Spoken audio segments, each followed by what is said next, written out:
Welcome to Education, Leadership, and Beyond, Surviving and Thriving. My name is Andrew Murata, host of the program, and it is show number 110. Good afternoon to our live viewing audience here on Facebook, proud member of the Education Podcast Network, as well as Voice Ed Radio Canada. Wherever you are consuming podcasts, we are excited you are joining us here on episode number 210. We are going to welcome in second-time guest, Dr. Larry Dake, here in a moment. I've had a few repeat guests, and Larry is going to be one of those. He's doing great things, not only in the Binghamton area, but in the field of education, and really looking forward to talking to Larry in just a moment. We got his new book, his second book out. Good stuff. So we'll meet Dr. Dake in a moment. I do want to thank today's sponsor, and they're a new sponsor with us, Particle Men's Healthcare, Men's Formula Daily Care. Take a look. This is their face cream. And I brought a couple other products today. Here's their body wash, right? And here is the shampoo, right? I am 46 at the time of this broadcast. And this stuff, I'm telling you, I'm trying to keep my hair right. It's that thickening shampoo. Good stuff. But this face cream here, Particle Men's Face Cream, incredible.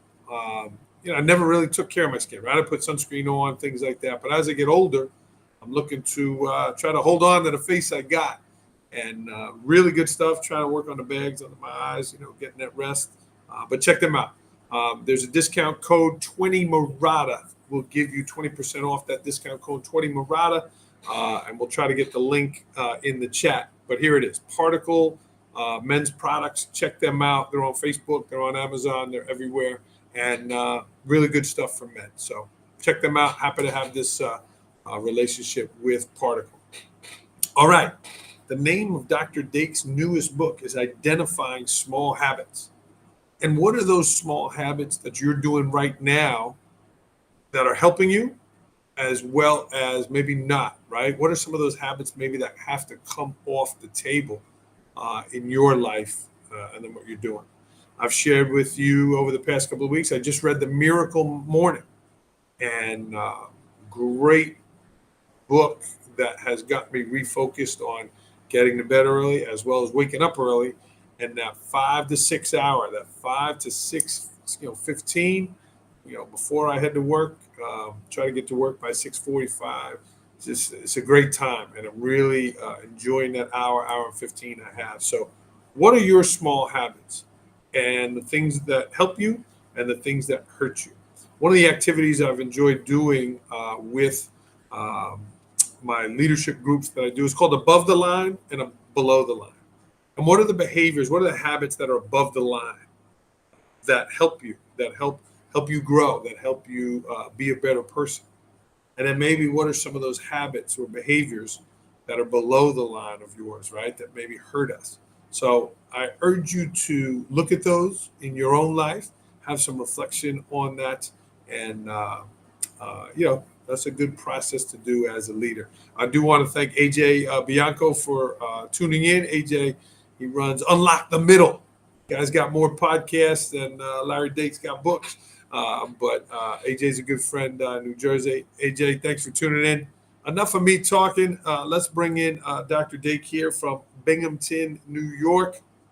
Dr. Dake, it's good to see you again. Hey, Andrew, you look great as well. With or without the particle, you're looking fantastic. But I can tell that face wash is paying off already. So, how are you? Guys already plugging the particle. We got to get you some. You got a great face for a video podcast. Well, there you go. Good to see you, Larry. Thanks for coming on again. Well. Thanks so much for having me back, Andrew. Really excited to be here and looking forward to our conversation for sure. Yeah, you have a lot going on, Larry, assistant superintendent.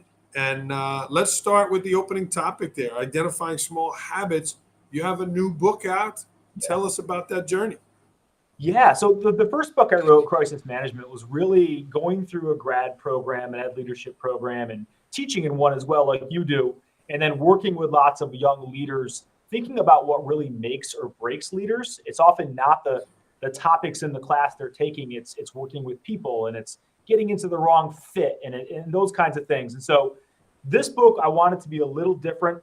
And now, having been in a leadership position for a number of years, catching myself slipping into some bad habits.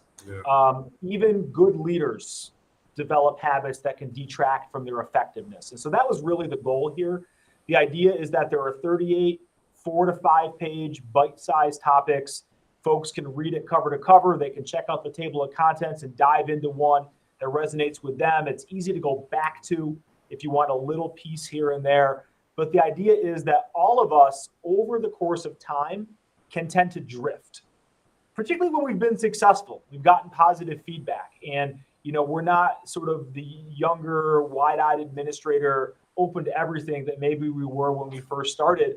And it's easy to develop these things. And in and of themselves, I would suggest that no one of them would cause a career derailment.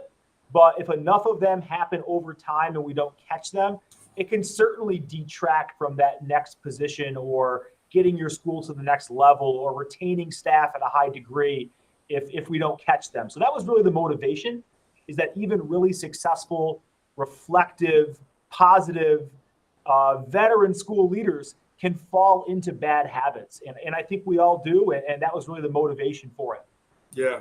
And even in the subtitle here, left unchecked by school leaders, small faults can become major cracks. So Larry, what would you say maybe are one or two things that maybe that we do fall in when we get a little off our best game, things like that? Yeah, I would say there are a couple that come to mind. I think, certainly when you come into an administrative position, and I'm teaching a class right now, we talk about it all the time, of practicing gratitude and recognizing our support staff and, recognizing the contributions of the entire building. Those are the things that are easy to do, but are also very easy not to do. And I think without the intentionality of having 2 thank you cards on your desk every day, of building relationships with all staff members in the building, folks can feel taken for granted over time. When hard decisions have to be made, they may not understand why those are being made without that relationship. So that's one that certainly comes to mind right away. I think another one that we all fall into at times and is actually factual, but I think when it comes from the leader in the building, leaves a bad taste in people's mouths, is really kind of talking about how busy we are. Yeah. And what we would call humble bragging, talking about the dozens and dozens and dozens of emails that you come back to when you're on the playground, or the number of night events that you have. And, talking about this with your staff when you're in the position of power. You're probably, if you're a building principal, the highest paid employee in the building. And that kind of thing just doesn't really resonate with people when you're talking about how busy you are as a leader, and not trying to focus on how do you make other people's jobs more streamlined and more effective. A lot of these positions include taking on more responsibility. And while we should have balance in our lives, we should find ways to promote that talking about how busy we are with everyone, I think, tends to rub people the wrong way. And I don't think does us any favors. Yeah, that's a great point. I read that one, and they don't want to hear it, right? They just get the job done, and what can we as leaders do to support our schools, support our staff, that kind of stuff. It takes you out of a mindset of service as well, because that's really what this is about. It's about serving your school community and serving your building and serving your students and serving your staff. And I think as soon as we start making it about ourselves, that's where we can really go astray. Not that we don't all have moments where we close the door and we vent, or we close the door and we just need 20 minutes to get right. I mean, that's going to happen to all of us. But I think when we take it outside of that, or outside of the relationship of a trusted mentor, that's where that can consistently become, I think, pretty damaging. Larry, this is your second book, and you published it with Roman and Littlefield. Was this book easier to write the second time around? Now that you kind of you did your first one, you learned how to do it. It was successful. You spoke at a number of times, different places about it. Was this one easier to write? I don't know if it was easier, Andrew. It was different. The first book was really about stories. It was about some stories of leaders that have been in different situations, and it had some practical tips about time management and entry plans, and was really geared towards someone who's in an internship program, someone who's just starting their career. That was really the genesis of that book. This book was really like writing 38 separate mini books and then trying to figure out how it fit together and how it flowed. It was easier from the perspective of that when you go through the process once of writing a book, the publishing process, and how that ebbs and flows, that becomes a little more predictable. But I think it was more different than it was easy. And that's probably the biggest reflection I would have on that. Yeah. And Larry, you mentioned the word balance before, and you and I have spoken a lot about this, and we're getting to know each other better. We each have 3 children. How did you find the time? People always talk about, I don't have time to write a book, right? Yeah. How did you carve out that time? Being a busy school leader like yourself, assistant superintendent, your children, your family, how'd you do it? Yeah, I remember when I was writing my doctoral dissertation, we had 2 young children. We were pregnant with our third, and people have said, well, how did you do it with that many? I don't know if I would have done it if we didn't have that kind of time pressure. I think being uncomfortable often can push you to develop those habits to make it more comfortable.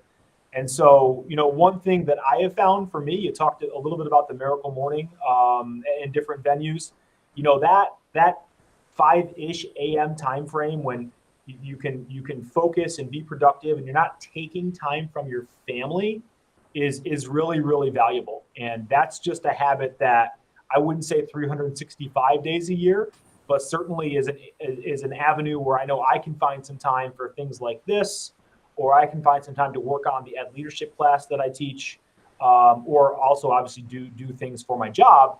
I know that I will have the ability to carve out 5 to 7 extra hours a week that way, which is in some ways a whole other workday, in some ways. And so, I think everyone has to find the strategies that would benefit them there. That one for me worked because it wasn't taking away from my family. Others, it might be, depending on their life situation, some time on the weekends. I will tell you that I think for me, when it comes to a large scale project, it's not the kind of thing you can do every Saturday. You have to kind of touch it, get your hands on it, hit singles on it every day, right? If you can make a little bit of progress on a book, on a school project, on something, push the ball down the field a little bit. Eventually that leads to bigger gains rather than saying I'm going to dedicate 5 hours on Saturday and hit these home runs. If you can focus more on being consistent, I think that's really the key. I love that habit, that mindset of hitting singles, right? Doing a little bit a lot of the time. Well, our friend AJ is watching. He's doing great work with his podcast, Unlock the Middle. He's an assistant principal. But let's take his question here. What is one habit that you would recommend for school leaders to help with their own routines?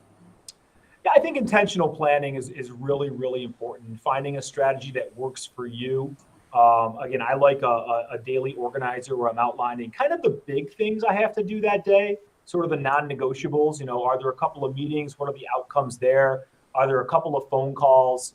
Having a clear map in your head of the couple of big things that need to happen. I mean, you can't map out everything that happens. And certainly sometimes you walk into your building, something happens on the bus, and that's over. So I don't think the goal is to get better at creating to-do lists or to get better at squeezing more into our calendar.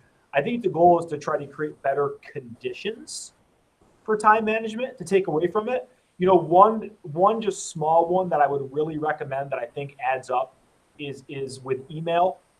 Unsubscribing to everything in your inbox that you don't need to have. You get 10, 15, 20, 25 of these solicitations. They're probably all great products. And I don't say this to be offensive to the product, but even if that 20 emails, it takes you 5 seconds, except for your report. Even if that takes you a few seconds to just delete, it comes back the next day, and that compounds over time. one habit that I would recommend is in your email folder, creating an unsubscribe folder.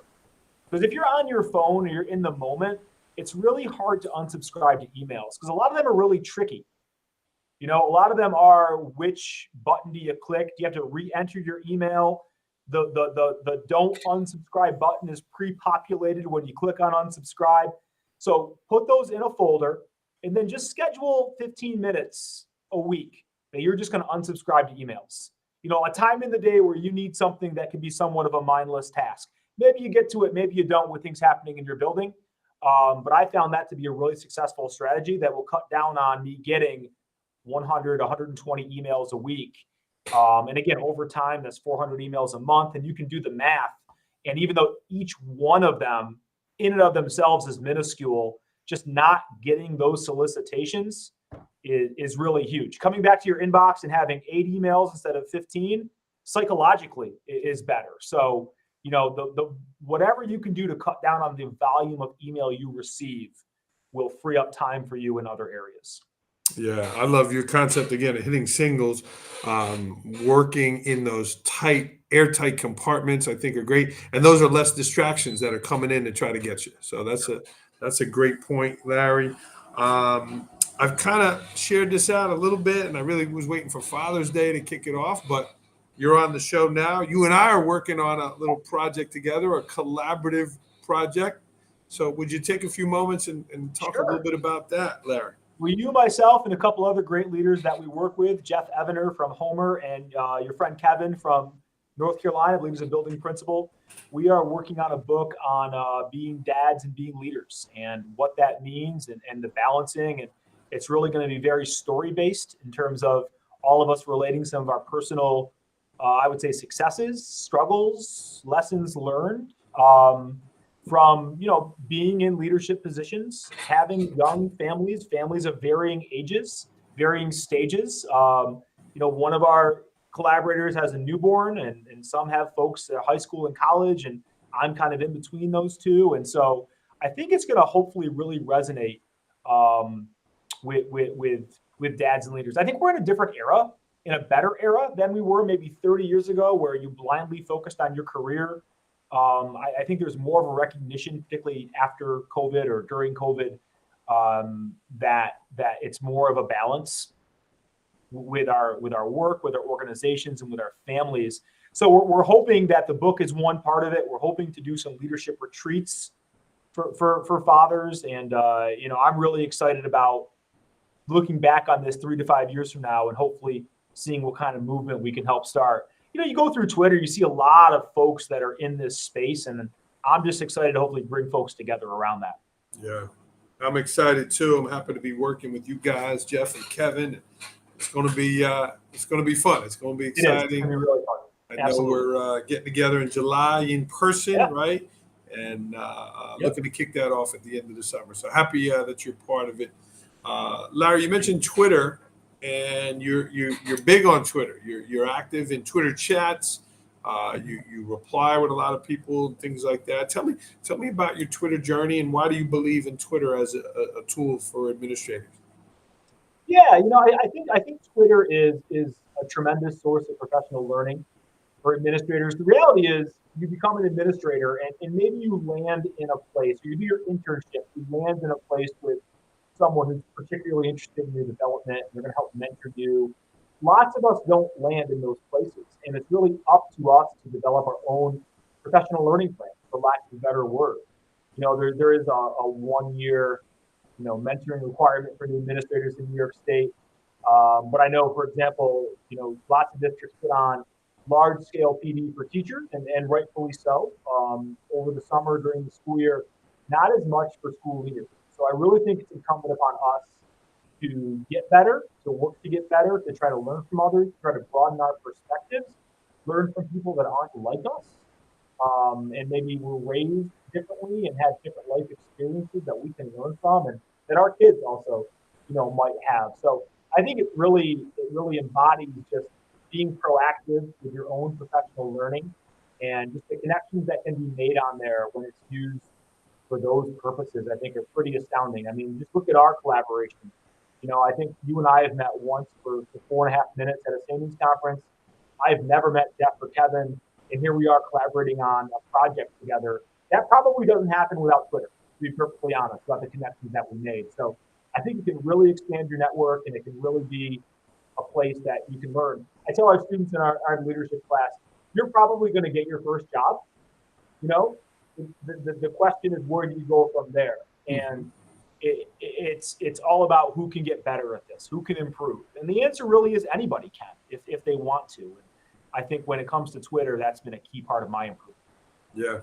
And it goes in line with your hitting singles, right? It's something that you could do just for a little bit of time. You could get some information and certainly share some information. So it falls. Yeah, I mean, at 7:30 to 8, kids are winding down for bed. There's a Twitter chat. I mean, once or twice a week for me, it's just a perfect way to kind of wrap up the day in some ways, you know, and gain some value from other folks. So, yes, it is kind of quick hitting. You know, it's a short spurt, and you can really gain a lot from that in a short time. Yeah, I like that. I like that. That's clearly one way that you look to get better, Larry. You look to improve, right? Those short little things. What can I learn here? What are some other ways that you sharpen your saw? You've advanced your career. You're a young man, in your early 40s, and you're an assistant superintendent in a large school district. You know, you're constantly sharpening that axe to keep on swinging. What are some other things that you would share today? I would say the biggest thing is really intentionally getting around staff and community and listening to their concerns.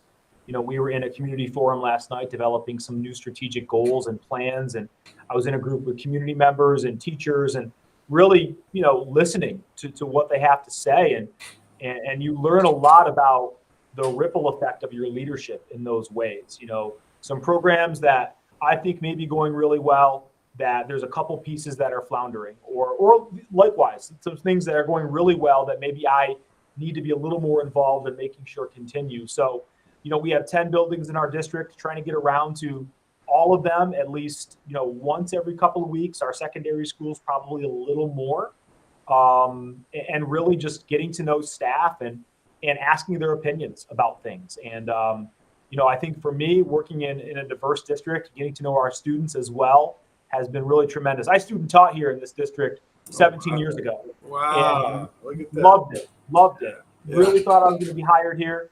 Didn't work out that way. Ended up in another district, which turned out to be a wonderful place to be as well. And so kind of a journey getting back, you know, and going from student teacher to assistant superintendent over that time has been tremendous. But I think if it's anything, you know, yes, there's books. Yes, there's all these great things that we should all do. But the more we can get out and listen to other people and learn from their perspectives, that's going to make us better leaders. Good stuff, Dr. Dake. You're going down the right path, and you're a role model for many, Larry, and it's impressive to watch. I'm proud to know you. Yeah, Larry. We're kind of out of the pandemic. Is it over? Is it done? How did you absorb that stress? How did you absorb that anger and all that came from that? And have you recovered from that? Yeah, it's been interesting. At the beginning of the pandemic, I found myself in my previous district, feeling stagnant in a lot of ways through no one's fault except for mine. I think that spring of 2020, in many ways, I kind of stopped growing a little more than I should. And so, this position opened up and it was the right fit, the right time. And so starting a new job on July 1, 2020, and not really knowing what any of this was going to look like, I really just tried to take the mindset of, I'm going to try to know a little bit more at the end of the day than I do at the beginning of the day, not try to have to know everything all at once.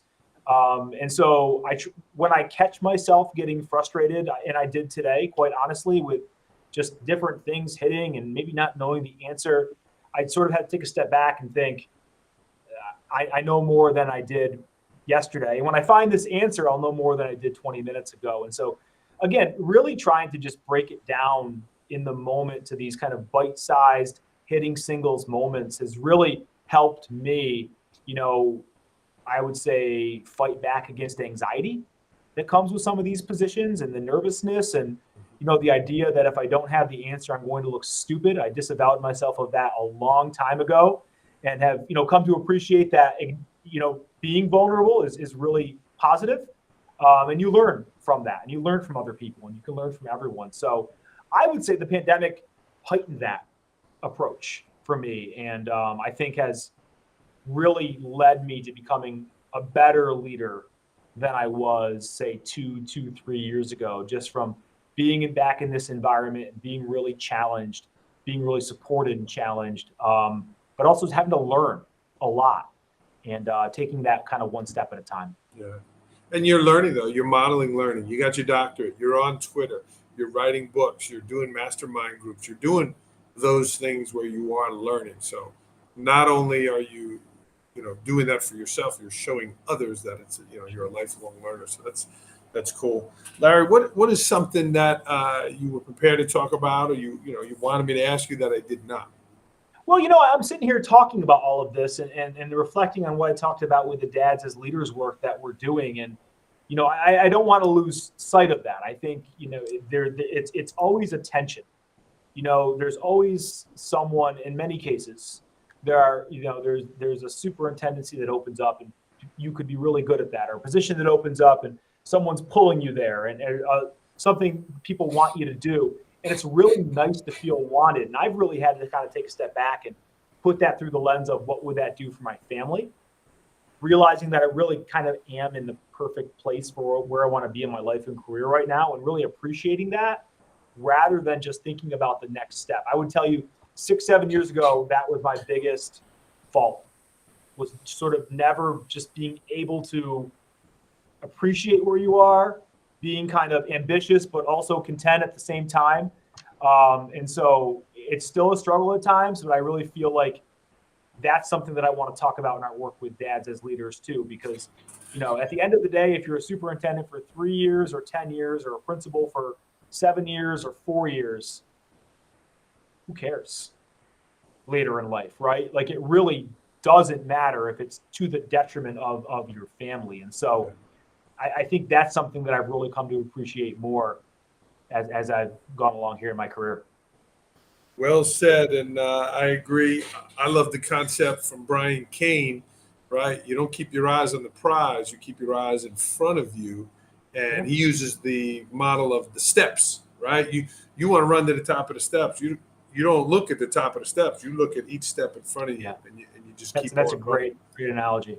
Yeah, not as good as hitting singles, but yeah. Larry, let's roll. I know you have a busy afternoon. These are rapid fire, Larry. You're a New Yorker. You should be fine. But the quick answer that comes to your mind: are you ready? I am. Here we go. Last book you read? I am currently reading a biography of Dizzy Dean, the pitcher of the St. Louis Cardinals in the 1930s. Oh, interesting. Fascinating. Last movie you saw? I think it was actually Moneyball. There's a theme here, if you're not noticing. Yeah, Moneyball. And I'll tell you why. Are you a baseball fan? A huge baseball fan, yeah. Oh, okay. So I've used this in some leadership thinking as well. The idea of Moneyball is that there's this group of people looking at baseball differently and valuing statistics and strengths that others were undervaluing, and finding that to be successful. So what are the things in our work that are undervalued, that we don't do enough? And we look at great leaders and we think like, oh, they must have all the answers and all of that. And I think teacher voice and student voice are two of those things. And I think we all know they're valuable, but, to really utilize that to drive school improvement, versus me sitting up here and thinking that I know what the answer is all the time, or half the time, or any of the time, without that voice is wrong. So I think, from the Moneyball perspective, what are the things that the outsiders in education, like the outsiders in baseball, or those people looking at stats, what are we undervaluing on the inside? What's the game within the game? That's a great. That is a great thing there, Larry. How about your favorite dish? Oh boy, I'm gonna probably have to say pizza. I know it's a boring answer, but you have 3 kids at home. You tend to have more of it than you probably should. So Friday nights in our house. What's your topping? What's your topping on it? I'm probably just a classic pepperoni guy, to be honest. Okay.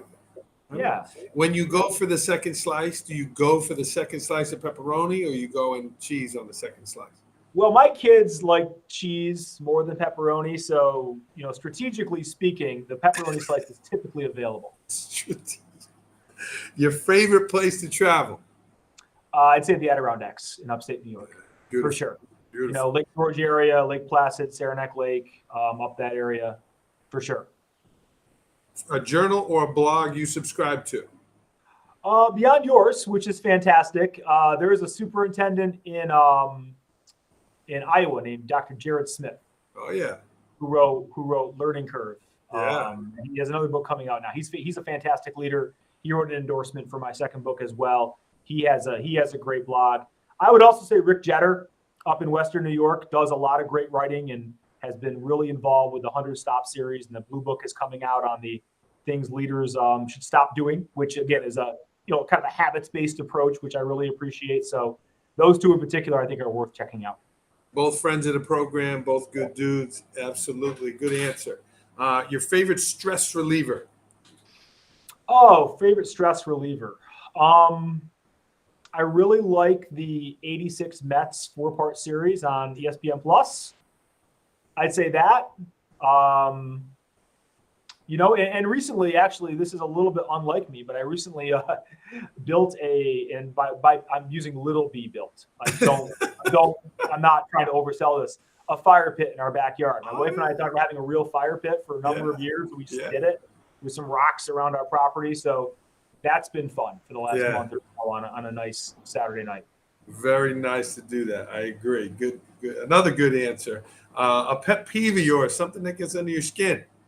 Man, I really dislike it when people try to, and it's one of the habits in the book, try to delegate up responsibilities. In terms of, this is my mess, but I'm going to, put my assistant super on an email or whatever it is, and you're trying to read the email thread to figure out what's going on. Like, just give me a call. I guess I'd appreciate that. But, every now and again, things are sticky and they need to. There's no question about that. I'm not saying it's always, but, I would say that's probably my biggest pet peeve. Delegate up. That's an interesting term. Give me a recent victory of yours. A recent victory. I hosted my first Twitter chat about 2 weeks ago for the Virginia Association of Education or Elementary School Principals, VASEPSP. And so that was a lot of fun. And it went really quickly. I was shocked at just how little time there is to think when you're hosting it versus being able to read things and go through it. But that was a really great experience. Thankful that they gave me that opportunity, and they let a Northerner host their chat. So that was a lot of fun. Showed a little Southern hospitality. You did a good job. And I know you and I talked about hosting one together to kind of release the books here together. That would be great. I'd like to do that with you. Yes. At 8 a.m. on Saturday morning, I feel, fill in the blank. I feel really hopeful for the weekend, in terms of trying to, there's usually some things to check in on work-wise on the weekend. I'm never one of these totally disconnect people, but being able to spend some time with your family and, kids have different things going on. And we're very blessed to live in a community where my parents are close by, my wife's parents are close by, cousins are close by. So, a lot of that, particularly in the summertime, is really, really fun. Beautiful. If I'm coming to a barbecue at your house and you would say, oh, you have to try what would you have me try? I don't know if we have any really good barbecue food, but I will say just from the Binghamton, New York region, you'd have to try the Speedies. Those are the dogs, right? The Speedies is a cubed cut of chicken or pork that is marinated and typically skewered. And it is native to Binghamton, New York. In fact, when I took my son we have a AA baseball team actually right there in the city of Binghamton. It was Speedy night last Friday, and they were not the Binghamton Rumble Ponies that night. They were the Binghamton Speedies. So the Speedy is apparently a Southern tier derived treat. So I guess that will be the thing that you'd have to try. I would say bringing some of those to Syracuse Yeah, when we. I shall. Go and That's a visit. great idea. I will do that. What is one thing you're curious about? One thing I'm curious about. I'm always curious about kind of what the next school year is going to hold. And I know it's unpredictable, but I know we came into this past one really hopeful that we were past a lot of this. And certainly in our area had some really big spikes in the wintertime. And I'm curious when we come back in September, will we be better prepared than I think we were this past September?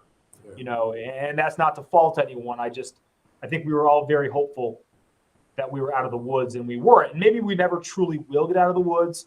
But I've sensed, at least in our district, some decompression in the last month or two, and I really want to do whatever I can to help that continue and carry that into the next school year. Something about Dr. Dake that people do not know about.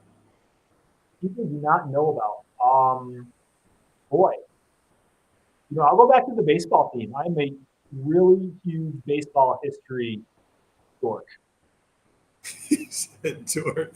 You know, there's a podcast called This Week in Baseball History, and two guys host it. It's wonderful, and it's just kind of a long-form narration of an event in baseball history. They go through some birthdays, they go through guys' careers, and I just love it. I just find it fascinating. These people that grow up in, 1890s in coal country, Pennsylvania, and they become big league. It's just very fascinating. Yeah. So, we're going to have to get you on AJ's podcast. He does some stuff with baseball, so maybe nice. you join AJ there in New Jersey. Larry, you're writing books. You're doing great things up in Binghamton area. You're very involved in Sanies. How can people get in touch with you? Yeah, I'd say the best one is Twitter at Larry Dake, LarryDake. That's probably the best way to get me. And we sort of go from there. But love to connect, and I think the key there is kind of what our relationship has become. Andrew, you just kind of learn from each other and make connections, and we can all help each other become better leaders. And I think in this era we all need that, because we're facing so many challenges that I think we're settling into some of them, but certainly are unprecedented that we've had. Larry, I want to thank you for coming on. This has been show number 210. You are doing great stuff out there.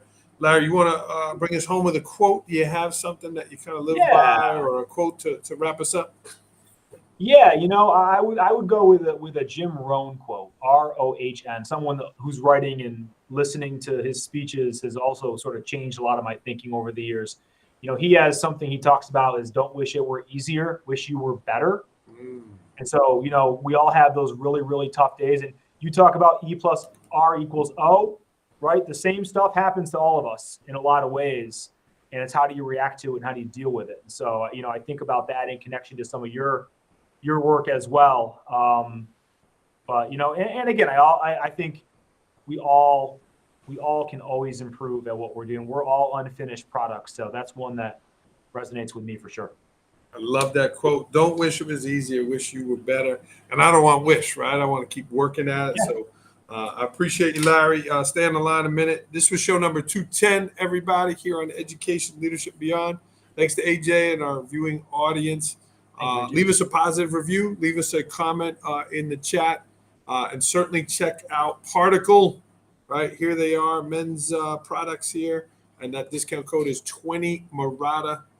Particles, good stuff. Larry, we're going to have to try to get you some of this stuff for here. Speedies for Particle. We'll do a straight trade. Speedies for face wash. It'll be a win-win. The Speedies might hurt my complexion a little bit. If you only go with one or two, it won't. I promise. Dr. Larry Dake, everyone from Binghamton, New York. Larry, thank you so much. We're going to sign off here on Education, Leadership, and Beyond, Surviving and Thriving. Keep rolling, everyone, and keep surviving and thriving.